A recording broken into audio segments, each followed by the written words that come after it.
Well, g'day, Max here again. Welcome back to the shop. So today we have to make up a special bit of tooling for Olga here. Now it's a very common piece of tooling on milling machines, more so on the CNC side, but some manual machines do have these, and this is a special kind of pull stud. So we're going to be making a set of pull studs for Olga here. So they're not your normal threaded pull stud with a ball on the end of them. These are a totally different animal. On this machine it has it's set up as a bayonet fitting for the automatic drawbar. So let's come and have a look and see what we have to make. So Olga here.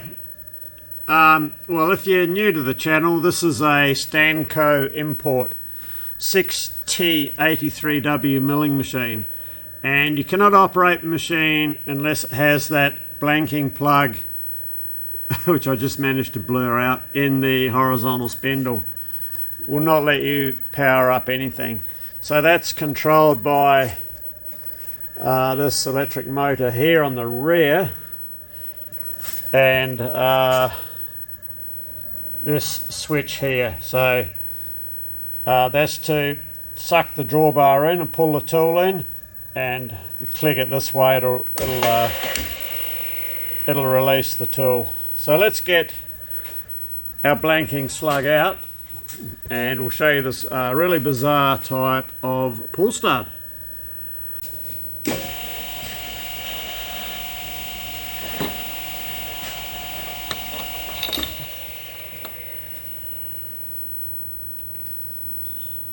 How bizarre! So yeah, she's a bit of a different type than normal. So the drawbar goes a quarter of a turn and hooks in on this little lip inside.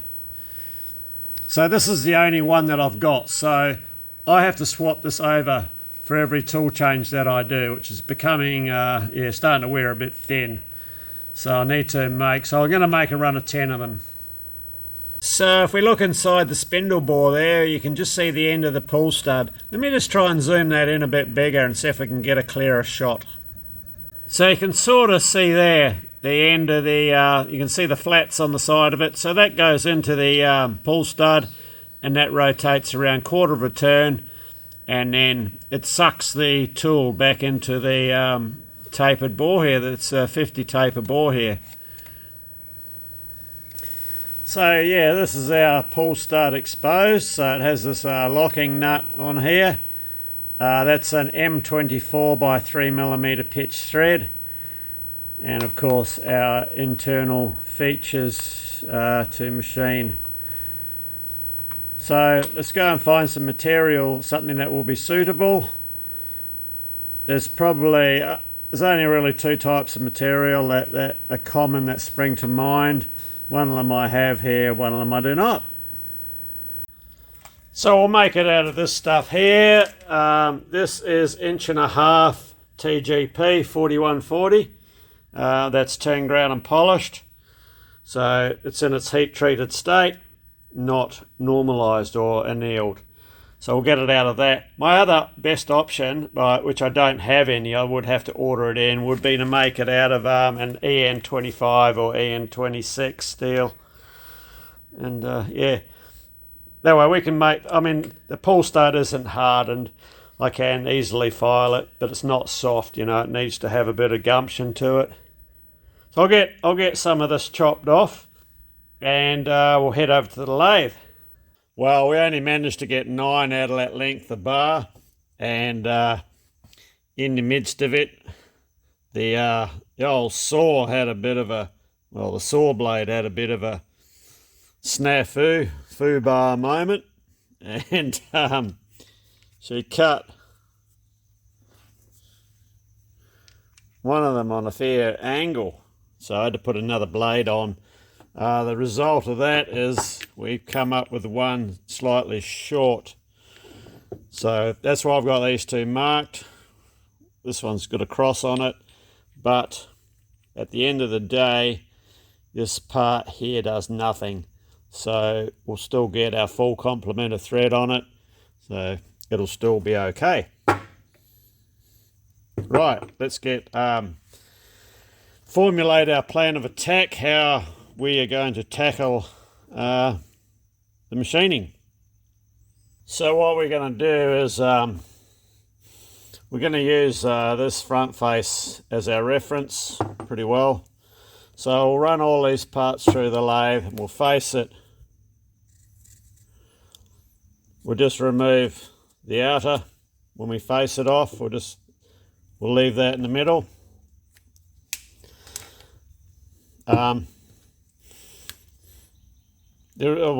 two reasons why I did this in the last video too. The two reasons why I do this is if your tool's a bit off center, your center drill when you go to drill isn't going to hit that tit, and when we go to remove this material here, which will be here, it's going to be with a drill.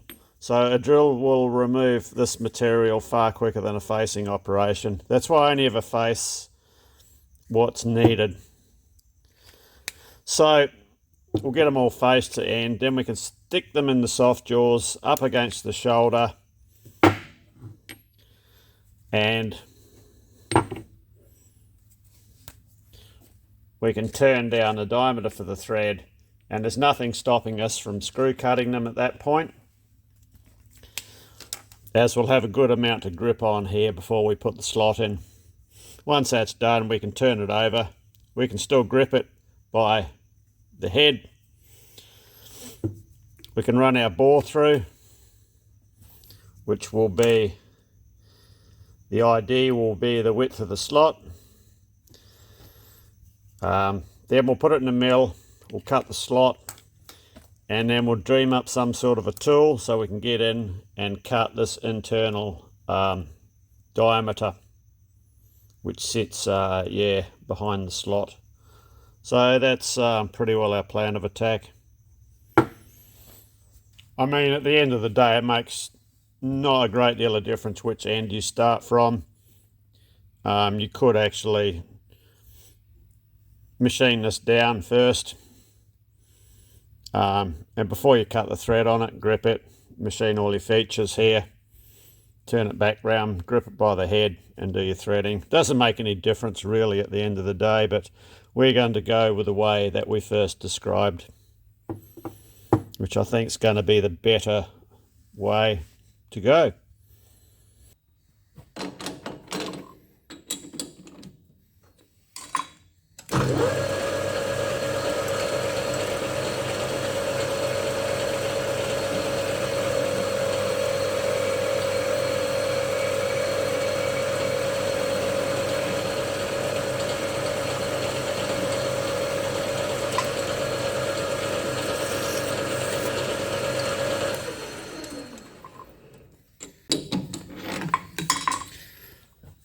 Not much to see here, just facing and chamfering. Just break that edge and yeah, quick cut across the face. So I'll roll through the rest of these. Okay, I've gone through and just drilled the ends of them with a center drill, just in preparation for a later operation when we do the internal features. So we've gone as far as I want to go with regards to this end of the part. So all of the rest of the features will be done later on when we can hold the part up against a solid shoulder, like in a set of soft jaws. So we have that solid shoulder there to locate our part. That way all of our drilling and internal boring will come out the same. So what we're going to do now, we'll turn the part around and we'll get this diameter turned down ready for threading. We'll see how it goes. We may or may not need to put a center in it. We'll just see how we go. And so I don't have to measure how far we're back turning each one, I'm going to put the soft jaws in the lathe now and I'll set our material up against the shoulder, and I'm going to put a reference line in.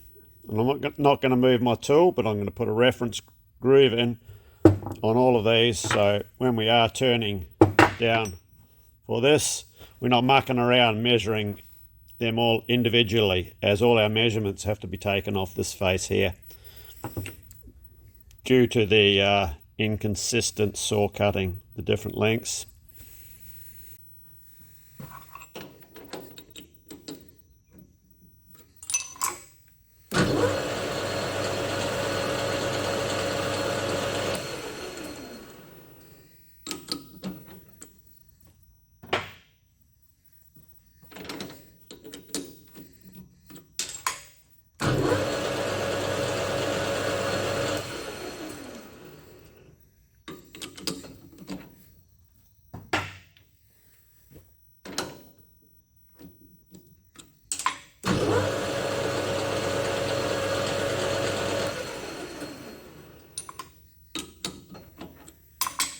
So between the use of the soft jaws and we've got our little reference line in now, so that makes the process when we turn back all of these a lot easier, as we've got no length measuring to do. We just turn away till we come up to that line, and easy. Yeah, because makes it harder because of the different lengths, but because of that, yeah, makes it easy.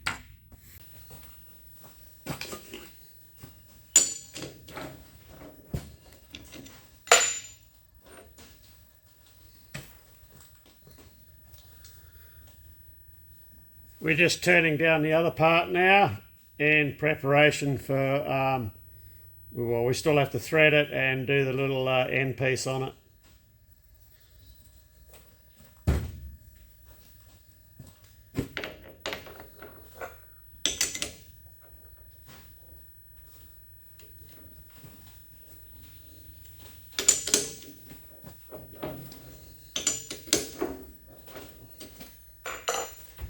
So yeah, it's just a few roughing passes and then a finished pass.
And we're taking a 23.9 in preparation for threading.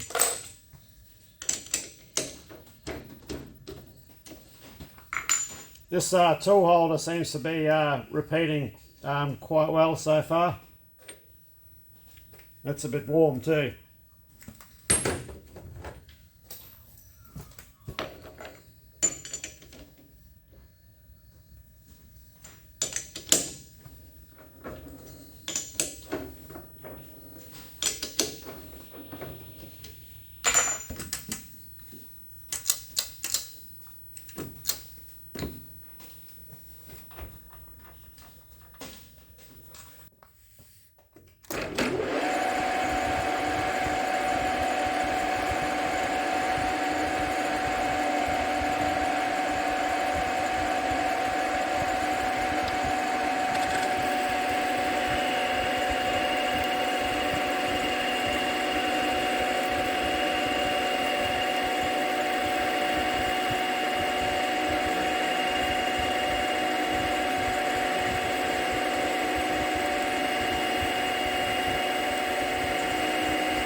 I'll stop just here and show you. You can see what happens.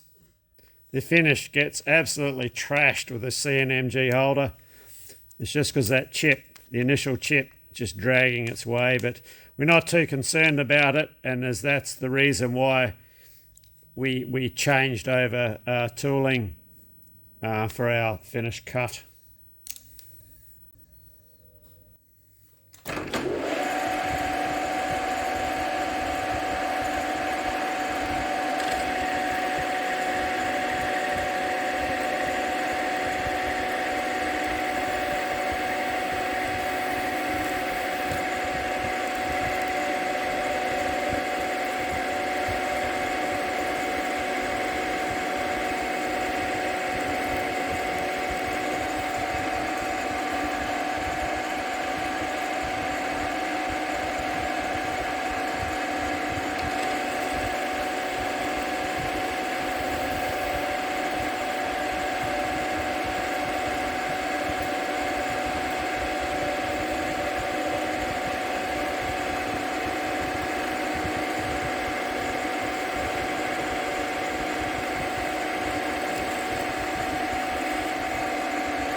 Okay, I'll knock off the rest of these off camera. It's just going to be more of what you've just seen, just some straight turning.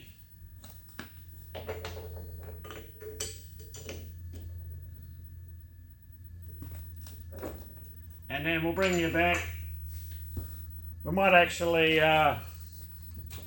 do this little bit on the end. We may do this little feature on the end before we thread, I think. So I'll just run through how I was doing those cuts then. So the tool touches off the work in about this position here. So we've got 1 millimetre, 2 millimetre in feed. First roughing cut, so that's 4 millimetres off the diameter. Second roughing cut is another 1 millimetre, another 2 millimetres in feed, so another 4 millimetres off the diameter. Third roughing cut is a bit smaller. We've got 2, 4, 6, 8, 10, 12, 14, so that's 1.4 in feed, or 2.8 off the diameter. And the final roughing cut is the same amount, and we finish up here. So yeah, then we switch over to our finishing tool, which is a TNMG 332. 332 still a roughing tool. Finishing tool is actually a 331 with a smaller nose radius, but I didn't want a tight radius on the corner of the part, so hence the 332, and it does the job well. So after the tool change, our dial's still on our roughing position, so we bring it all the way back till we're close to the diameter of our part. We wind in till here. So that's our setting for our finish pass, and we do that in one cut.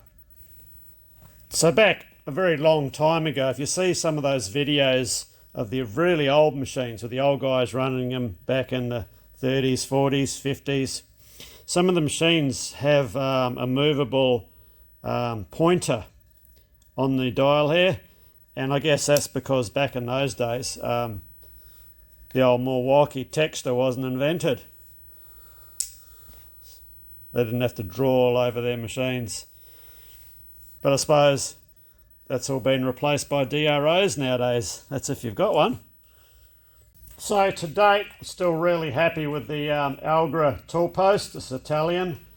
This is the first time I've done multiple parts and indexed the post around. And throughout all of these parts, it's been holding 0.0, well, the most it's been out, it's 0.02 millimetres, or 3/4 of a thou. So that's I'm quite happy with that. I mean, if you're doing bearing journals, you'd have to take each journal on its own merit, but you could still rough it down within, you know, a couple of thou, and then just take the last couple of thou after you've taken a measurement. But for general work, it's like what we're doing at the moment. It's perfect. Okay, so we're ready for screw cutting, and I've determined that we don't need that turn down step on the end. I've already cut one. So yeah, we're not going to bother about that. It's not required. I've had to slow the lathe right down to 240 RPM due to the fact that we are going right up to the shoulder. So stay still. Stay. Right, yeah. Due to the fact we are going right up to the shoulder. So that's why that is. And we are cutting to pitch diameter and checking that with a pitch diameter mic. And we're supposed to be cutting to PD 21.803 minimum, 22 or 22 maximum. Our mic's imperial, so as long as we're in between 858 and 866, we're good to go. So I'll put you in the cradle and we'll start screw cutting.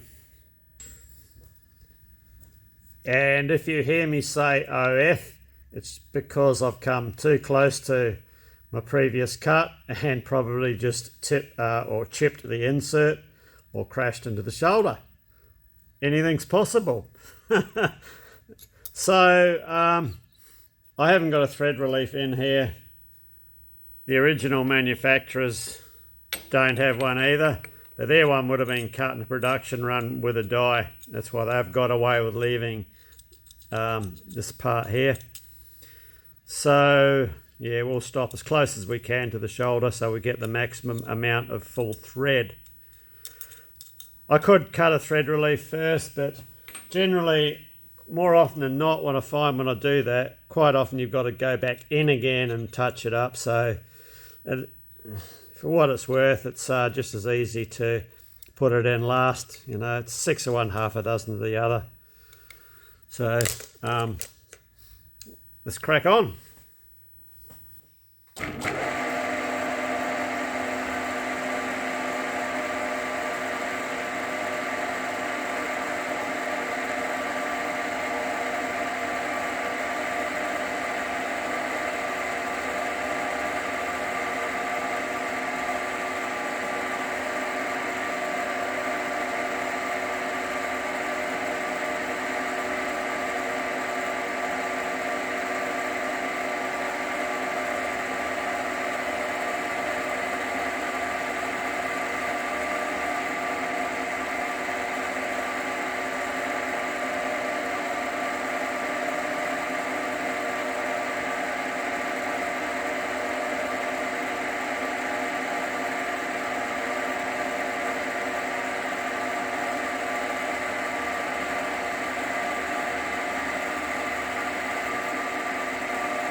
I don't want that there.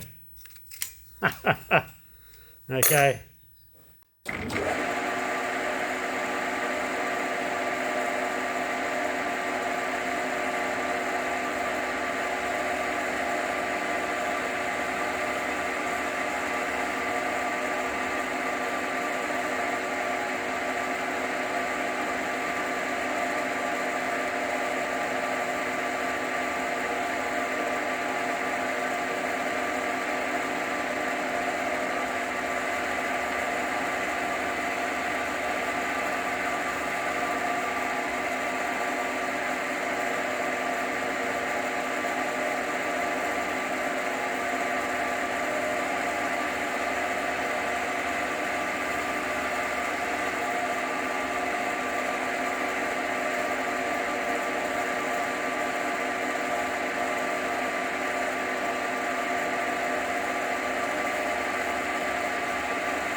See how I bailed out just there? That's because I just picked up on the crest of the lead screw. So if we were threading backwards, yeah, we would have been in for all sorts of dramas. So now let's continue on. We're nearly there.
Okay, we'll get our thread mic and give that a quick check.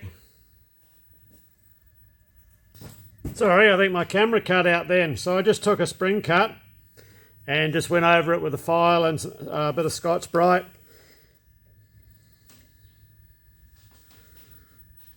So our new PD,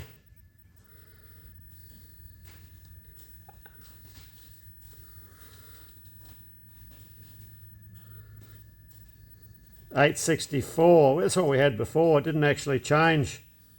So that was a really light cut. So we can get a measurement further down.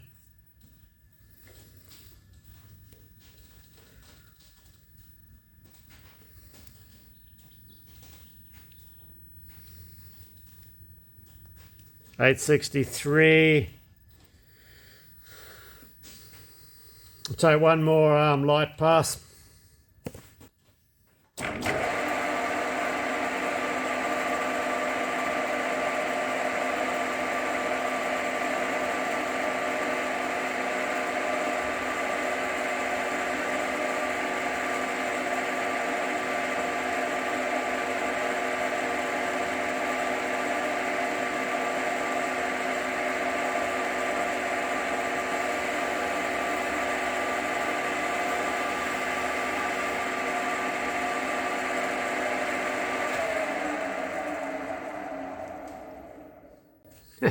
A light pass, she said.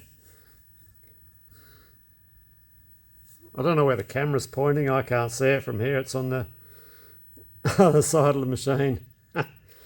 Okay, what have we got? 860.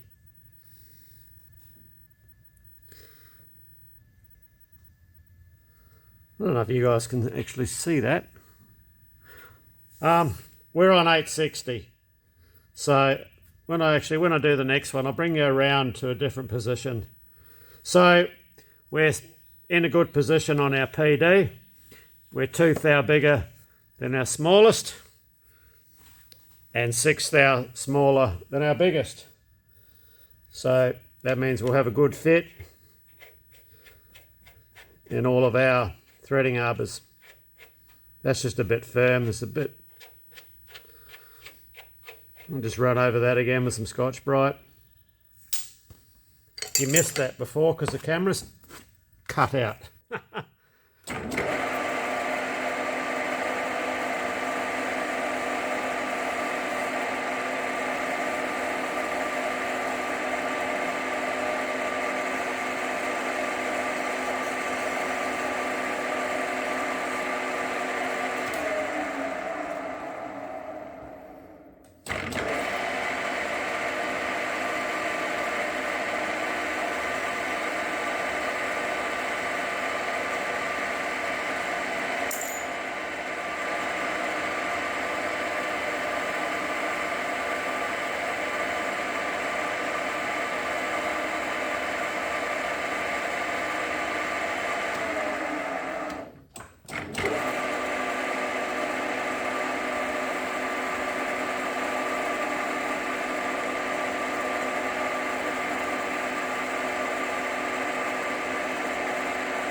Yeah, we're right on 860.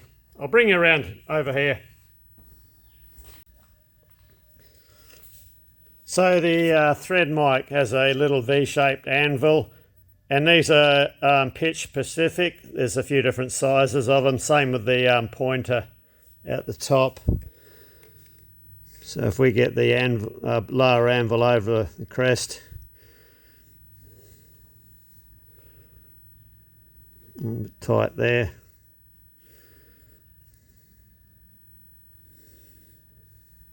Probably 861. Might get a bit of deflection up this end. Probably 860 down the other end.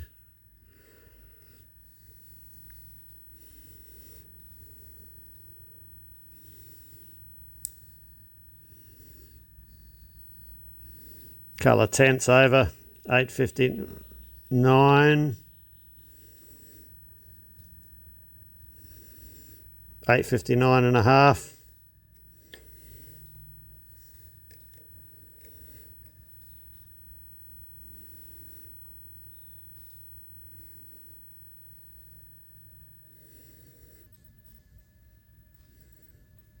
Probably about a thou deflection in it.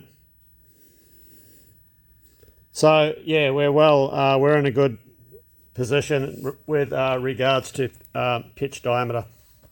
So I'll get this one out, do another one. So you can see there we are coming up. This is as close as we can get to the shoulder manual threading. Well, as close as I can get anyway. I guess some people might get even closer. But anyway, let's get this one out and another one in. Better make sure it's going to work.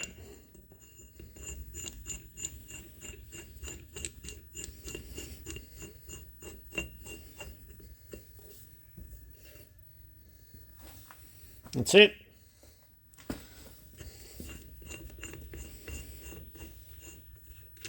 Okay, let's get the other one in. Well, not the other one. Another one. We'll do this one. Okay, here we go. Don't fall asleep. And I know you guys are only watching this in case I have a crash.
Okay, we should be there.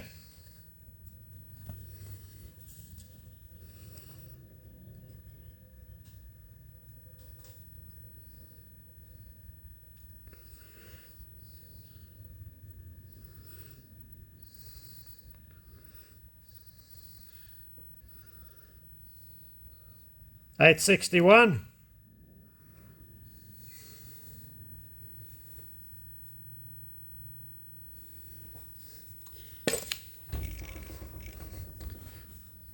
So I'll go and get our nut, which is screwed onto the other one.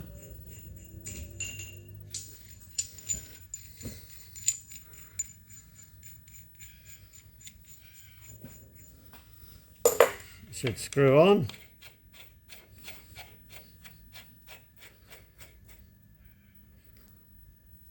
Beautiful. Okay, I'll give this a deburr.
There we have it.